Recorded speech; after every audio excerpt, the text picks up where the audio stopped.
Who Was Sacagawea? Chapter 4. Coming Home.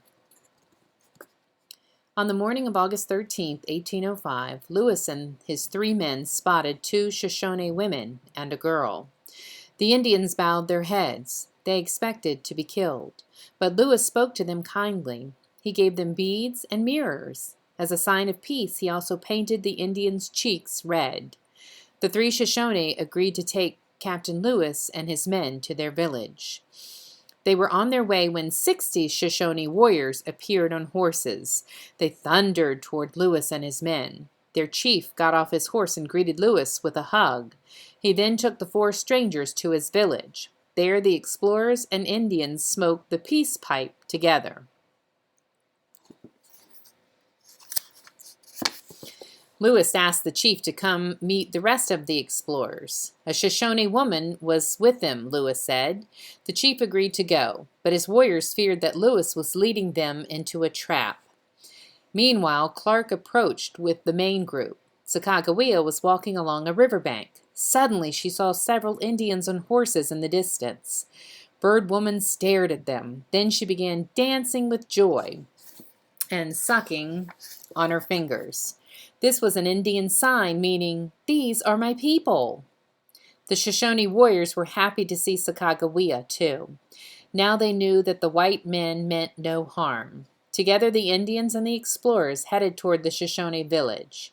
When they were nearly there, a young woman pushed her way through the crowd. She hugged Sacagawea. They began talking excitedly. Bird Woman had found her dearest friend. She was the girl who had escaped from the Minatory. Sacagawea had not seen her for 5 years. At the village, the captains met with the chief. Sacagawea had to translate. She had barely sat down when she looked at the chief. Weeping with joy, she rushed to him and threw her blanket over him as a token of love. The Shoshone chief was her brother. It was Kamiawait. Kamiawait was happy to be with his long-lost sister. The brother and sister talked a while. Then Bird Woman sat down to translate. She was so overjoyed at seeing her brother that she kept bursting into tears. But the chief had to act dignified. Sacagawea explained that the captains needed horses. Asking even simple questions was very hard. That was because they went from English to French to Minatory to Shoshone. The chief's answers went from Shoshone to Minatory to French and back to English. A deal was made.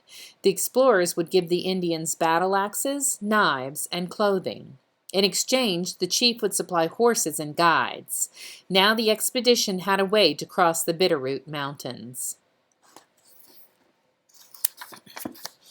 Sacagawea and the explorers spent several days with the Shoshone.